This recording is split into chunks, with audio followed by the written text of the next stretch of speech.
tierra quemada, olor a establo y a pino, animales que descansan y Muy buenos algarabía del días. camino. Continuamos aquí en su programa Latidos del Campo y hoy está con nosotros nuestra amiga Claudia Leonora García. Muy buenos días, Muy buenos amiga. días, Muy buenos amigo. días. Para hablar de un tema muy interesante, como todos los temas que tú dominas, que tú platicas, que me apasionas con tu plática. Y hoy hablaremos de Lope de Vega. Lope de Vega, un poeta que, bueno, un poeta, un dramaturgo, un escritor que ya tienes muy dominado, amigo, porque Carlos es un excelente declamador de la poesía del siglo de oro y la verdad es que ya lo tienes bastante conocido también. Bueno, pues vamos a hablar un poquito de Lope de Vega. Es uno de los principales poetas españoles del siglo de oro, uno de los autores más reconocidos en la literatura universal. Nació en la ciudad de Madrid, en España, el 25 de noviembre de 1562. Dentro de unos días es aniversario precisamente de su nacimiento. Su familia era humilde, su padre, llamado Félix de la Vega Carpio, era bordador y su madre, ama de casa, se llamaba Francisca Fernández. En el mismo año que nació fue bautizado en la parroquia de San Miguel de Octoes. Tuvo 4 hermanos llamados Francisco, Luisa, Juliana y Juan. Vivió parte de su infancia en la casa de su tío abuelo, que se llamaba Miguel de Carpio. Y desde muy pequeño mostraba su inteligencia y su facilidad para la escritura. A la edad de 5 años ya leía en el idioma latín y en castellano, y también escribía pequeños textos en forma de versos. Iba a la escuela con muchas ganas de aprender y escribir y siempre ponía interés en las letras y pedía ayudas a los mayores para poder escribir sus versos. Cuando tenía 12 años ya comenzó a escribir sus propios escritos más largos llamados comedias. Como dijimos, tenía mucha facilidad para la escritura y Lope decía que esto era un don natural que se le había dado. Y así continuó escribiendo comedias y poemas y estudiando en escuelas de poetas, sacudiendo tiempo después a la Universidad de Alcalá. Pues sí, concretamente vamos a hablar de pues uno de los poemas que hacen el corpus amoroso, ¿no? Más Sí, nutrido de Lope de Vega y nos vamos a referir al soneto 126. sí. Este soneto está creado en la última etapa de Lope. Ujú. Vamos a recordar que, bueno, Lope tiene, como todos los escritores, pues diferentes etapas, y en esta última etapa, que a mí me parece un poco cínica, creo que conforme avanzamos en la edad, vamos adquiriendo un cierto cinismo que la misma experiencia de vida nos va Sí, otorgando. y era precisamente lo que te iba a decir, no era tanto el cinismo, más bien se desinhibió de muchas cosas y tantas experiencias que tuvo en la vida, porque además él fue militar, se dio de alta en la Armada Española. Es que fue de todo, fíjate que fue de todo porque también tuvo una vida religiosa muy cercana, entonces, pero también fue muy bueno con los amantes, entonces como que era muy diverso el hombre, ¿no? Y toda esa experiencia y esa vida mundana le dio la experiencia para poder en esta última etapa hablar con desfachatez, con esa singularidad rayada en el cinismo de lo que dice. Ay, y tú te preocupas por Ese pequeñeces. desprendimiento, lo vamos a llamar ese Así. desprendimiento, ¿no? Y bueno, este está en un poemario que tiene, que se llama precisamente Rimas Humanas, y que nos ayuda, o creo que es un soneto clave para revelar su pensamiento poético. Sí. Bueno, no quiero entrar mucho en esto, pero una cosa es el pensamiento y otra cosa es el pensamiento poético, ¿no? Pero bueno, no vamos a andar mucho en esto. Pero en este precisamente nos muestra cómo el amor pone al ser humano al borde de las contradicciones, ¿no? Sí. Muy distinto, por ejemplo, a lo que sería lo que tiene heredado, por ejemplo, de Petrarca, ¿no? Que es Ujú. alguien que va heredando en los poetas del siglo de oro, ¿no? Que él más bien habla como del amor, como de esta enfermedad que de alguna manera es dulce, ¿no? Pero Lope de Vega no lo ve así. Para Lope de Vega más bien es como un estado de guerra, ¿no? El amor es, Es una hablando, lucha. sí es una lucha, y es una lucha que él entiende perfectamente bien, porque vamos a ver que él va precisamente surfeando, ¿no? Entre la vida religiosa, que decíamos, Sí. y esta tumultuosa vida sentimental que también llevaba. Entonces, esta lucha entre la culpa, entre el deseo, entre la conciencia moral y la imposibilidad, ¿no? De abandonar esos afectos, pues, que le instaban, pues le va haciendo a él cuestionarse muchas cosas. Y todo eso nos lo va plasmando precisamente en este soneto. Sí, de ahí viene el dicho que el amor es ciego, Eh, te ciega. sí, bueno, no, más bien tú no quieres ver. O sea, no nos ciega, pero hay momentos en los que nos hacemos un poco guapos y no queremos ver, Sí. ¿no? Y lo vamos a ver precisamente en el soneto. Se plasma. Exactamente. Este poeta, bueno, pues este poema nos va introduciendo va comenzando, vamos a comenzar a desmenuzarlo un poquito y nos va adentrando a una lista de verbos que son contrarios y todos van en infinitivo y que de alguna manera van llevando una estructura, aparte, bueno, una estructura sintáctica muy violenta, que nos va transmitiendo, ¿no? Conforme vamos avanzando en la lectura, una cierta ansiedad, porque nos va marcando un ritmo un poquito más rápido cada vez, como en una síncope emocional. Pues es que, perdón la interrupción, pero es que el amor así es.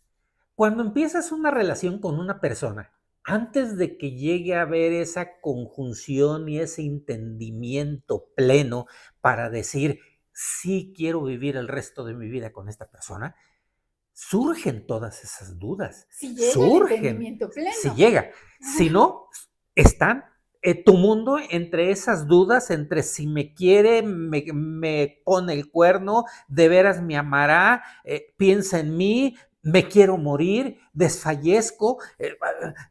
Tu mundo y tu mente se vuelve una hecatombe Un estado de angustia constante, ¿no? completa. Entonces, ahí lo manifiesta precisamente y lo explica perfectamente bien. Claro, porque lo que tú dices es así, es esta lucha interior que de alguna manera el poeta nos va transmitiendo y bueno, se va sumergiendo en todo este mundo de emociones. Hay algo, a ver, que a mí me gusta mucho de los poemas, de la poesía barroca en general, y es que si bien es emocional, en ningún momento se desprenden de lo intelectual. No. A diferencia, a lo mejor, de otros que hemos visto, como ha sido aquí el caso, a lo mejor, de García Lorca, que no, de pronto no es tan intelectual, no es tan de ideas, pero sí es de emoción desbordada, ¿no? Sí. Pero en el barroco no sucede eso.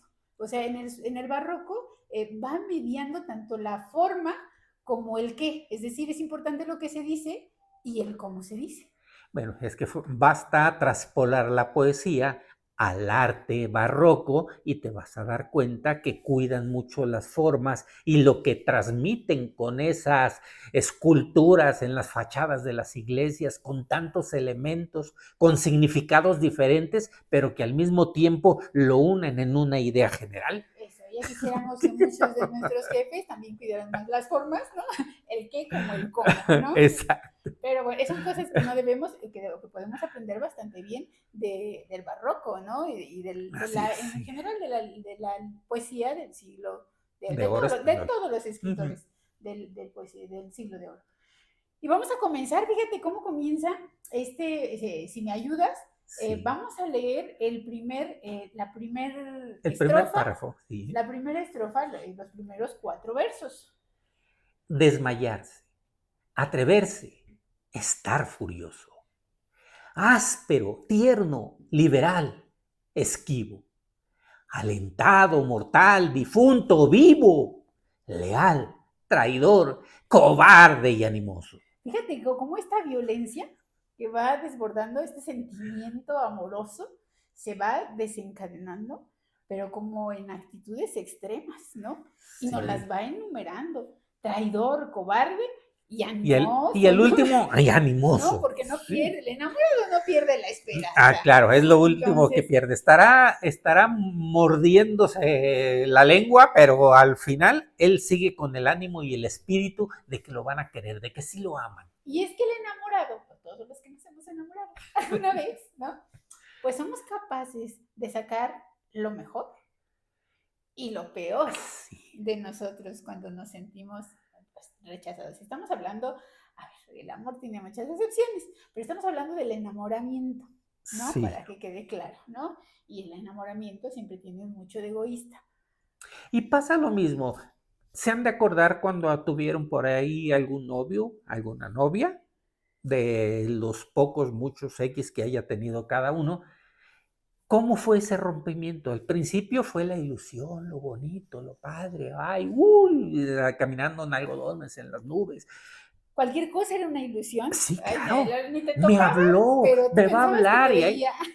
ahí va a estar, ahí estás 3 horas esperando la llamada porque me dijo que me iba a hablar en la tarde y la tarde empieza a las 12 y termina a las 7, 8 de la noche. Entonces, horas esperando la llamada que luego no llegaba y te enojas. Y entonces viene esto, el desmayarse, estás furioso, tierno porque si te habla en ese momento, ¡pum!, se rompe el encanto de la furiosidad, del enojo y otra vez te vuelves ese ser tierno. Ay, mi amor, estaba esperando tu llamada. Mira, de esto que hablas, Lope nos va escenificando, ¿no? La lucha espiritual, esa Sí. lucha espiritual nos la va escenificando Lope de Vega.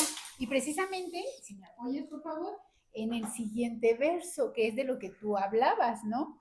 No hallar fuera del bien centro y reposo. Es decir, si no la ves, pues ya te fastidiaste, porque fuera de ese objeto amado, no encuentras centro y reposo, y hay una angustia constante. Total. ¿No? Porque no tienes la seguridad del reafirmamiento, ¿no? Exacto.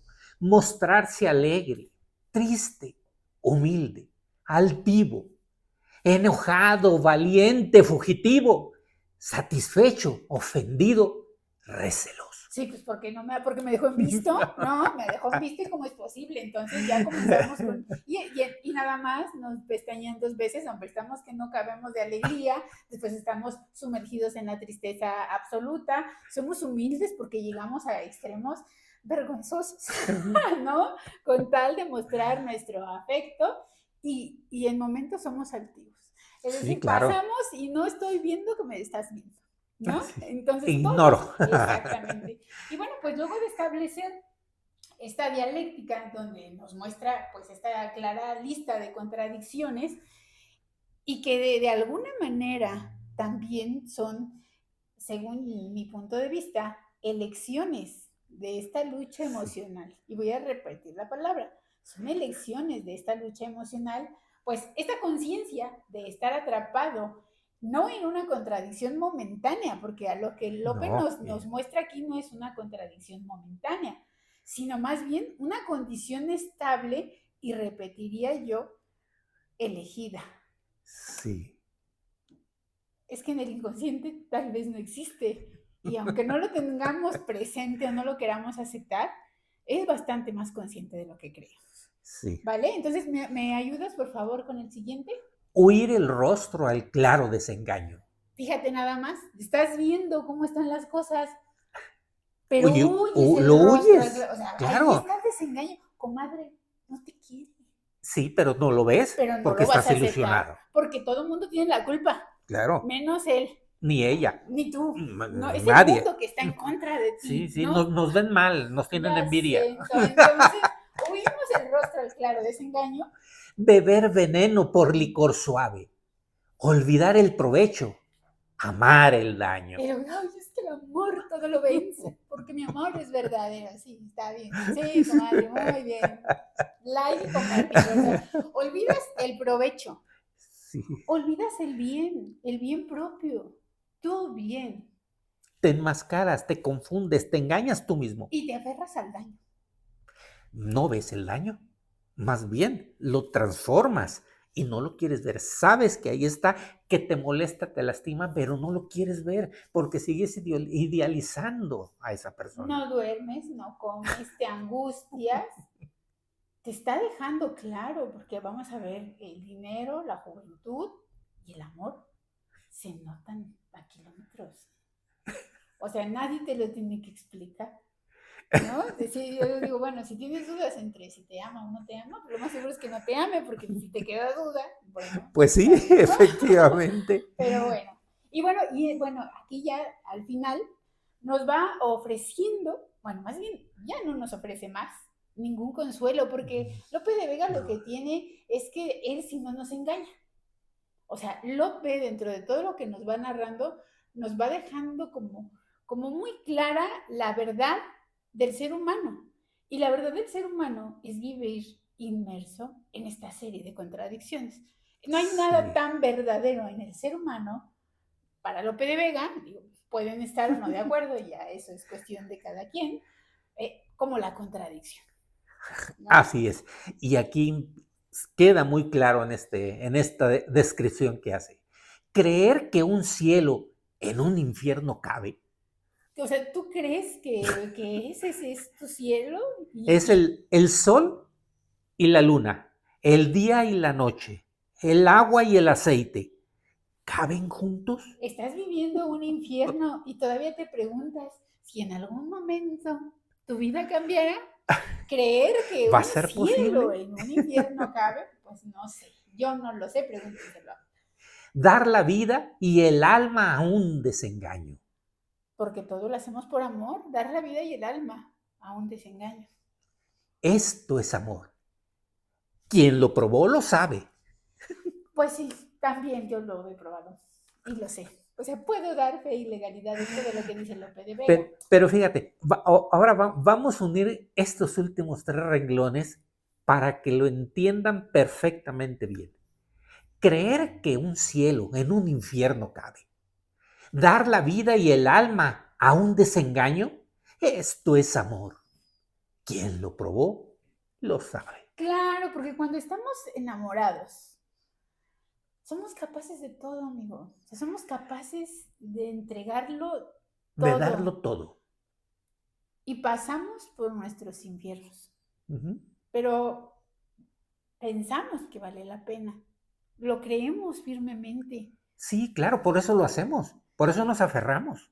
Y entonces, pues yo creo que en este mar de contradicciones, por eso a mí me parece que es uno de los más loables y de los imperdibles de Lope de Vega, el soneto 126, porque nos habla sobre estas contradicciones, o sea, nos da todo un catálogo emocional que va dando Sí. contradicciones y en estas contradicciones nos sentimos identificados todos.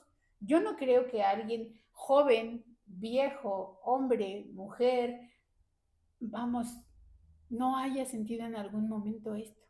Y a veces desde muy pequeños, ¿no?